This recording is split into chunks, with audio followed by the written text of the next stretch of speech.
Make sure to pay close attention to this, guys, because I'm about to show you how to play one of the hardest decks out there where we have Mastemon.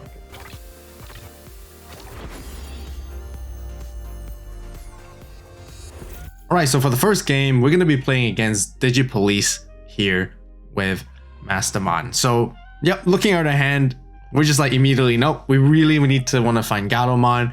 We always want to try to mulligan for Gatomon because it's our turbo searcher, it's our turbo digivolver, and it finds our pieces. And really, again, very important, we're always trying to see Gatomon in our opening hand, unless like there's only very specific cards in our hand that we might want to start off without it. But honestly, even the mulligan doesn't really help too much. Our hand is kind of really bad at the moment, but that's okay. I'm gonna show you guys how we're gonna play out of this, because Mastemon, it looks like it's sometimes you're breaking with your hand, but that's totally fine. You just need to find cards to hard play and play them. That's what's most important. So that's why I established the Mirai right off the bat, because I know it's gonna give me forever the advantage and the value. The sooner I have it, the entire game, I'm just constantly gaining memory every single beginning of my turn, which is going to be really good.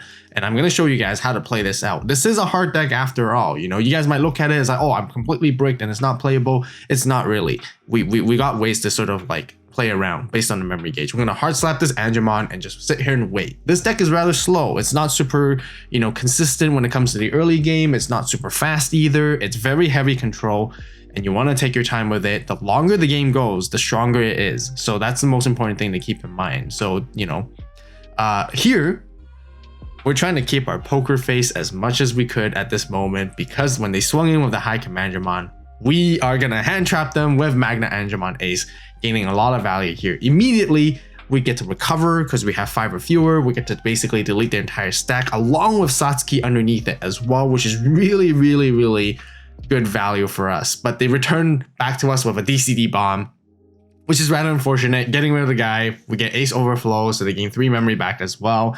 And they get to pop our Angemon, which is kind of unfortunate, but that's okay.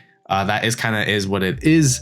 But still, we're still going to show you guys how we pull through. When it comes to the Mastemon deck, you know, it's very important to keep in mind that you don't want to be shy and you don't want to be too conservative with your memory. Go ahead and give them a lot. You know, if you need to play stuff, you gotta play stuff. That's kind of how it works, which is why I go for the Flamehouse Scythe. I'm passing them to them like to 4 and 3 memory every turn. But one thing you're going to realize, they're going to continue to try and build. They can have all the memory that they want to work with, but they're actually not progressing any further to win the game any faster. Our priority is to sort of like cycle through our security, recover as much as we can at the same time, and sort of control again the entire board. And we're still pretty healthy, you know, despite having such a bad hand in the beginning. We're still sitting at 5/5 security at this moment, so we're actually not too bad. But of course, the other thing is our second priority at this moment is to need to digivolve and cycle through cards as quickly as possible. That's really important. Digivolving becomes our main key priority if we're not finding pieces we need, right? As long as we have cards that are playable, it's great. Here at this moment is perfect. Then we have Mirai, we digivolve into Angelwomon, letting us play Lady Devimon out from our hand for free as well. Finding our Patamon now, things are actually ramping up nicely. Once you go through the first few turns, sometimes could be really rough. You guys can see from now on, we're just going to be snowballing and we're just going at it like crazy. Now we go into DNA with our Mastemon here, and we get a lot of choices now to play. I'm contemplating if I should play another Magna Angemon so I can ace them, so I could like, you know, clear their board essentially off of that. But I felt like it was kind of okay because I kind of want to actually play Gatomon to search and find more pieces, because our hand does look kind of bricky, and I think Gatomon was the better play here, but we do end up popping the high Commandermon anyways, and then we can kind of sit tight. I'm going to play TK here because I know I put the Magna Angemon ace. And we're here just going to show our opponent, hey, we're grabbing our hand trap once again. If you dare, try and swing into at us as well. I had the choice to actually swing with the Mastemon to chip away their security, but they do have 2 bodies on the board, which is why I kind of want to keep her unsuspended, because she does gain blocker thanks to the Angelwomon Inheritable too, which is really neat. So no matter what they do here at this moment, we're just prolonging the game, which is going to be good for us, because if they don't attack us, we're not losing security. And it forces them to do something. And they do end up attacking here anyways, and they do want to hit us. So we're here just contemplating if we want a Magnamon Ace here. You know, we can get rid of the high Commandermon stack and whatnot, And we can also maybe, I feel like since they know what we have, I felt like it could have been a bait, which is why I'm not just going into the ace card and hand trapping them outright immediately. Just in case, hey, maybe they have another DCD bomb, then that's really good for them. So we're just gonna block with Mastemon first. We'll let them cycle through, we'll let them do their whole combos and sort of like find pieces as they go and search and do all that, which is totally fine for us too. As long as we're keeping our security healthy, it's actually one of the main priorities. That's really what we're trying to do, because we slowly whittle them down out of resources, and when we do, we can really just slowly take them out bit by bit. Which is one of the fun parts of this deck, because there's a lot of flexible plays and a lot of creative things that you can really do to always make it feel like you're making it harder for the opponent to play. So here, our board looks great. We got tons of stuff to work with. We're just going to move up with Patamon, look at our security again. And one of the most important things again is make sure to remember what you have in your security when you're playing this deck. Make sure, don't just look at it and just find peace and just go like, oh yeah, I'm just going to play that. Make sure to analyze and look at everything else, because everything else is going to matter later on, depending on what cards you have to play. And having that expanded knowledge is going to give you a lot of different tools and expand a lot of different approaches and strategies that you can play while going through this deck. So here we decide to actually ace ourselves during the turn anyways. Here I realized I went to Seraphimon, but I should have resolved the effects correctly first. I realized that was a mistake. I should have drawn with Tokomon first, because I recovered with Magna Angemon Ace before going to Seraphimon. So I corrected that game state there. We realized that Digivolving for 4 as well, and then we just take out their Cargo Dramon, which is pretty important, because if we take out the Cargo Dramon, they can't get into Brigademon. We don't want to let them to get into Brigademon. We want to slow them down again, right? Once they get into Brigademon, they can play a lot of stuff out there, and it's going to be very difficult to deal with. So the earlier we can deal with their board, especially when it comes to level 4s and level 5s, the faster it is for us to sort of counter them. And again, playing around the memory gauge as much as possible, giving them as little resources, because we don't want to let them turbo into a level 5 and then a level 6 afterwards. So we're giving them only 2 memory, so there's not enough for them to work with overall. Here our board is sitting very nice. We got great bodies on the board. We have Seraphi. If we recover more next turn as well, we can continue and just like chip away a lot of security there. And right here, we're just trying to clarify and make sure if our Seraphimon has blocker or not, but I believe no, because it's a 3-grade Angels, and the Angelomon effect only gives Angels, Archangels, and Fallen Angels blockers. So they're able to chip away with Numemon with Satsuki and jamming combination here. They drop a Death X on us, which is pretty crazy here, honestly. They de-digivolve an entire board, which is kind of sad for us, but it's actually a really good play on that end. And now we kind of have to sort of like rebuild and find a different way. We don't have to rebuild entirely, because we do have level 5s to work with, which is really, really good. So here I'm just contemplating what the best move really is. We do need to deal with that Death X though, and because it can be very problematic. We don't want it to end up deleting our Magna Angemon Ace either, because if, it is the lowest play cost Digimon on board at the moment. If they delete it, then they get Ace Overflow 3 memory back. So we're just going to go ahead and Chaos Degradation, which is one of the strongest options out there. We're going to tuck it underneath at the bottom, trash the top of the security as well, dealing with that Death X, and that Death X is gone for the entire game until we swing into their security at this moment, which is pretty much the very last moment. So here again, we're just chilling, we're sitting a little bit. We want to play it slow once again, but we do give them a lot of memory here at this point. They're able to find their 5s, they're able to cycle through, play more stuff, and potentially even go into Brigademon thanks to that. They are definitely looking for it, which I'm very sure they are. They get to grab pieces with Commandramon as well, and then also get to like set up for their combos when it comes to cycling whatever from the top of their deck afterwards. It looks like, yeah, they do put a playset back to the top, which is pretty crazy, because I think they are going to go into Brigademon here. Here we're just realizing, hey, maybe, yeah, we were just like having a casual game really at the end of the day. We're just saying, hey, maybe it's just making more sense to swing over our Angelomon with Tankdramon, because there shouldn't be anything that should surprise you anyways. There's no level 6 ace that we're going to ace them out of nowhere either. So they did do that, and then they just go into Brigademon at the end, and then play their wide board, play Cargo Dramon. Cargo Dramon plays High Command Dramon, keeping Satsuki underneath to give it reboot so we can swing over it as well and have a whole line of protection. And because of Brigademon also deletes our the Magna Angemon Ace, because they can pop stuff up to 7 cost or less, and then Ace Overflow. But even with Ace Overflow, we still start our turn with 4 memory, which the combination of TK and Mirei is just absolutely bonkers and absolutely value for us here. We're gonna go ahead and go into Angelomon again, search for security, grab the Lady Devimon here at this point, and then because it's the only Digimon on the board while we Digivolve, we're gonna draw one more with Togemon, and then use Mirei to hard play the Lady Devi, trash something. We want to toss away the Lucemon from our hand, which is really important because usually we want to see it in trash so then we can play it back via Mastemon. And here I'm deciding what to actually put back or grab back with Lady Devimon. I can't grab the Gaudomon, so I decided to actually grab the Magna Angemon Ace just because I think it's a really, really nice clutch card. And we actually only play one copy of in this deck anyways, but guys can see I can recycle it all the time and find ways to grab it back as well and sort of play around it, and then go for the Lucemon drop play and basically try to pop as many things as we can on the board. They do have protection, which is really good, but sooner or later, they're not going to realize that the time is actually ticking on them more so. Look at the whole board state and situation again. We have 6 security at this point, and they only have 4. But the major thing is their deck is actually getting thinner and thinner every turn and as the time ticks. So they're running into a very bad situation. Many players don't realize until it actually happens. And this is actually one of the fun things about playing Mastemon, because they're going to realize they're going to be running out of resources really soon. We're controlling the board like crazy. We're chipping them away tiny bit by bit.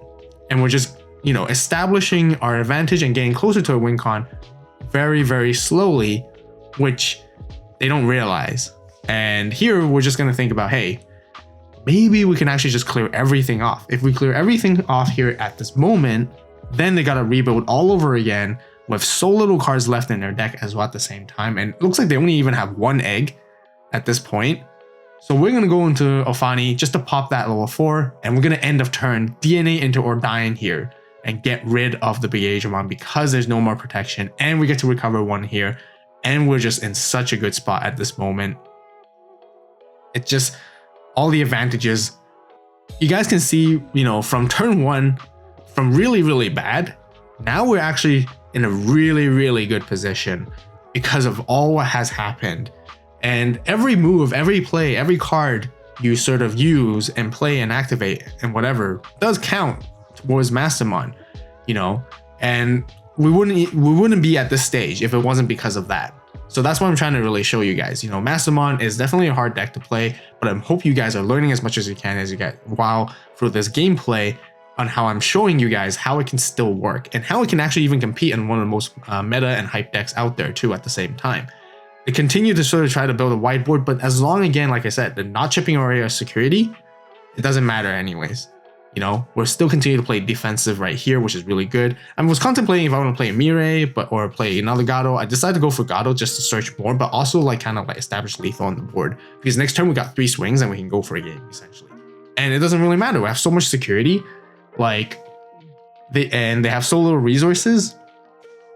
What is there that they can actually really do at this point to stop us any further? They can go for jamming, swing, put cards back to the top of their deck with the Missimon as well to float more Commandramons out, which is fine for us. Again, we have really good defensive answers to stop them.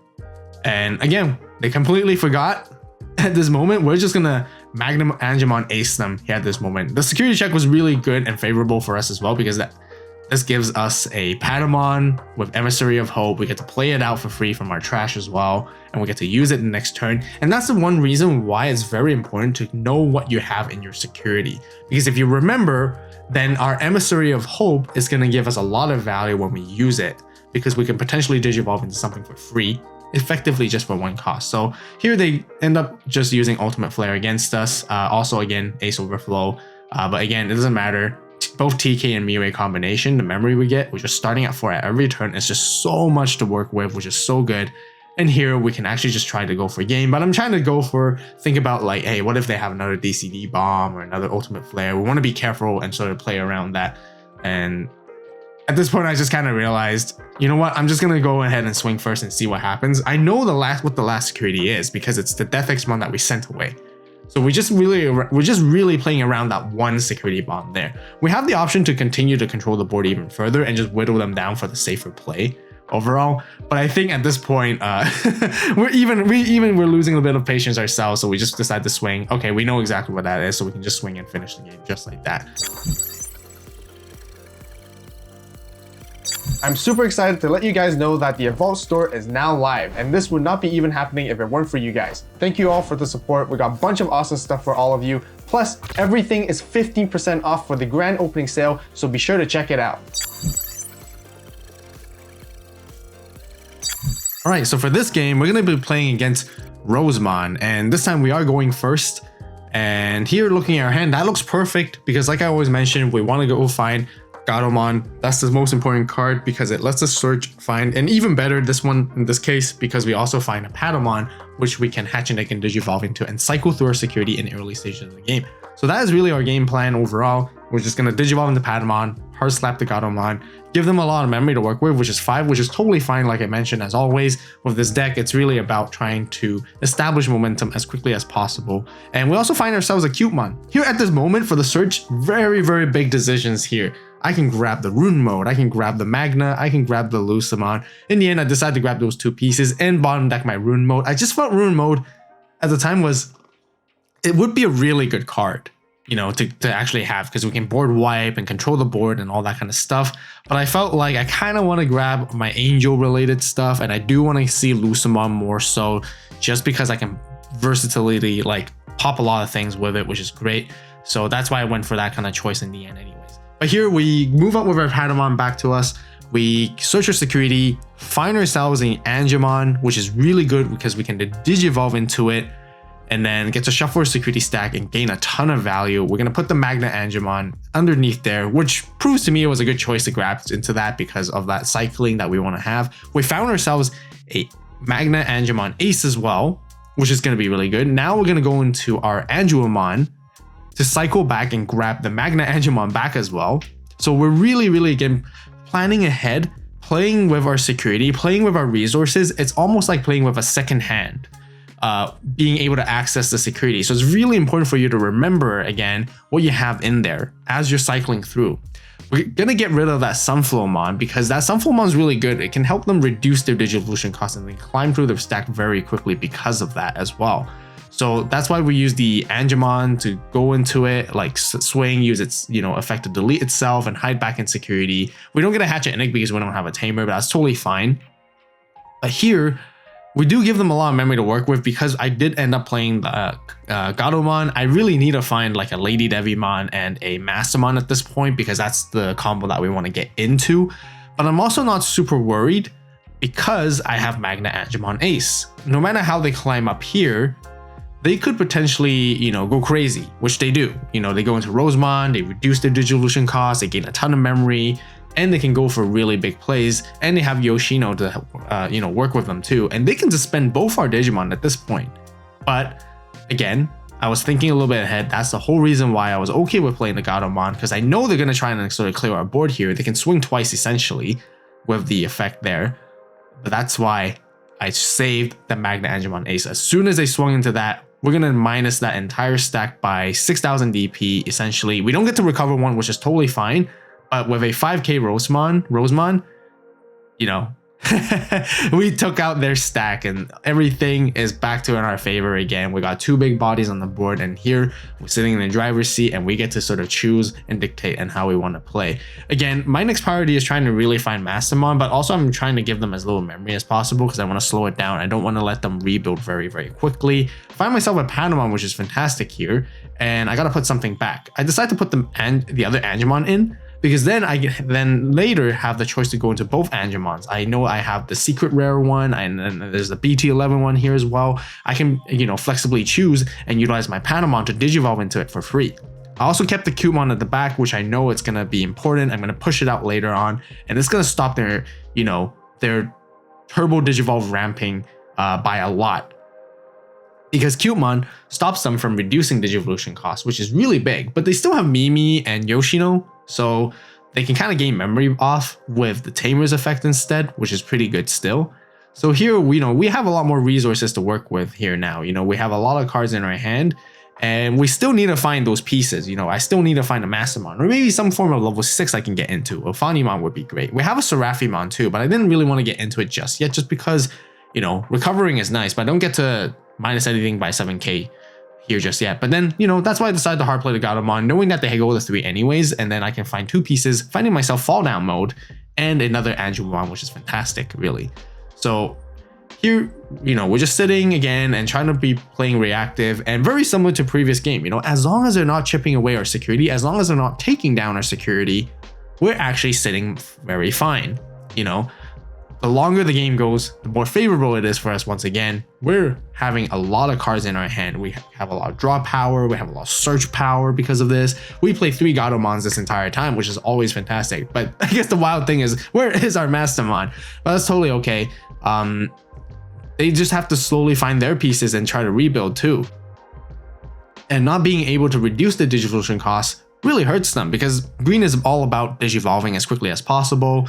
And by digivolving as much as possible, they can cycle through and draw their cards quickly as possible as well. Here, I do apologize for a bit of misplay. I digivolved for Seraphi for 3 costs instead of its 4 costs. I was thinking in my head that, oh yeah, TK is going to make it a 3 cost, but I completely forgot it and I spent TK and made it a 2 cost, which I do apologize for that. Again, I don't know what I was thinking during that time, but just want to address it and make sure and clarify, just so you guys know, Seraphimon does cost 4, not 3, and therefore we should be at 0 memory at this moment. So, but continuing, we did get to recover 1, and just to let you guys know, we did talk about the game afterwards, the opponent. Honestly, how the game turned out, that 1 memory wouldn't have mattered anyways, because the advantage we established here in the early stages, or in this mid game at this point, was so big that it was just very difficult for them to answer even with that extra memory, and they didn't even have a play to sort of like utilize that extra memory anyways. So nonetheless, we do swing in with Seraphimon for 2 checks anyways, and we're just continuing to recover like crazy. We're gonna go into a Phanimon fall down mode. Should have passed them to 4 because of that memory gain of misplay there, but again, like I said, the opponent confirmed that there's really nothing different they could have done here, even with that extra memory. So we were sitting with a lot of advantages, and we're just ready to basically try to go lethal. I want to try and heal again next turn, and I know I will, because with Patamon coming out, I can actually recover another. Seraphimon's going to gain another security +1 for the turn, and we can just go swing for lethal just like that. They go into Rosemon, they get to suspend the stuff down. They do want to suspend Ophanimon down first because it is a blocker thanks to the Angelmon inheritable. They do need to find a way to get rid of the Cumon too at the same time. That's what they really want to do. But again, Cumon is just too good. Cumon is really, really hard counter against green decks, and they just digivolve into burst mode here. Rosemon, they get to spend more of our stuff too, and we don't get to unsuspend. They get to suspend 1 Digimon, 1 Tamer, and everything else doesn't get to unsuspend. So they're trying to prolong the game and try to slow it down as much as they can. But at the same time, like I mentioned before, our security is really good, you know. They can take down a lot of our security, which is great. They feel like they're just really pressured at this point to really need to check as quickly as possible and utilize the burst mode route while, you know, it's there. They can do essentially 2 trashes and 2 checks, but they ran into an Emissary of Hope anyways, which is rather unfortunate. We get to play another Patamon out here, which is fantastic, and really unfortunate they run into a Chaos Degradation, which sends them back anyways. Kind of slows us down because then we're not able to finish them as quickly as possible, but that just basically seals the deal for them anyways. And back to addressing that 1 extra memory, they should have been at, you know, 4. When they play this Yoshino, they'll be at 0, and if anything, they have to find a way to pass us to 3 anyways afterwards, so it's actually better for them in this case, I guess. But anyways, I do apologize for that, like I mentioned anyways. But again, it didn't really matter because we're going to finish this game off as quickly as we can, and we just have so much advantage. We're just ramping our security like crazy. We're drawing, we're, you know, recovering stuff. We're getting into Angemon for free. We use both Patamons to get into both Angemons, which is fantastic. Gaining memory back as well, all at the same time. Like, even though we can't unsuspend, it's just only just for 1 turn. It doesn't really matter for us. Here, this Magna Angemon that I've been cycling has been there in my hand since like turn 1 of the game, I guess, or ever since I searched it. So I'm always like putting it back to the bottom there, not really needing it as much. So here we can't really attack that aggressively. You know, there's kind of no need to go into Mastemon. I was like, oh, maybe I can just, you know, go into Lady Devi, toss away like the Mastemon I have. But also, like, I just want to sit tight and recover a little bit. And I have so many bodies on the board, you know, I can just go a little bit safer. That's why I go for the reinforcing memory boost instead, and then just recover an extra card, pick another card out as well from there. And next turn, I have more than enough attacks. And no matter what they play here at this point, I will have an answer later, you know, because I can go into Lady Debbie, and then I can go into a Mastemon somehow afterwards as well. Pop whatever they have on the board, and they can only just really put down a Terrier, and that's really all they really have there. I'm gonna go for Emissary of Hope here, because I remember what we have in security. I was gonna Digivolve into Magna Angemon, but then like, oh yeah, we found ourselves a Angemon, which I think we probably recovered there, which is even better. So then, you know, it gives us Inheritable as well. We want to recover, so then Seraphi gains the -7k, and it can do 2 checks, and we can gain a memory, ton of memory, draw more cards. And here, you know, we just need to think about what to swing. Just go for reinforcing first, just in case, which I thought so. Seraphimon might get deleted in security, and we have the Ace Overflow, so, but we're still really safe here. So all we have to do, we got more than enough bodies, check it, and then just finish the game just like that. Honestly, I gotta say, I had a ton of fun playing those games with the Mastemon deck. And speaking of which, if you guys haven't done so yet, definitely get your Spacetime Angel memory marker on the AVAULTstore.com right now. Be sure to check it out. As always, definitely check out more BT14 gameplay videos right here, right now. You guys have a great day, great night, wherever you are. See you next video, and this is AVAULT signing out.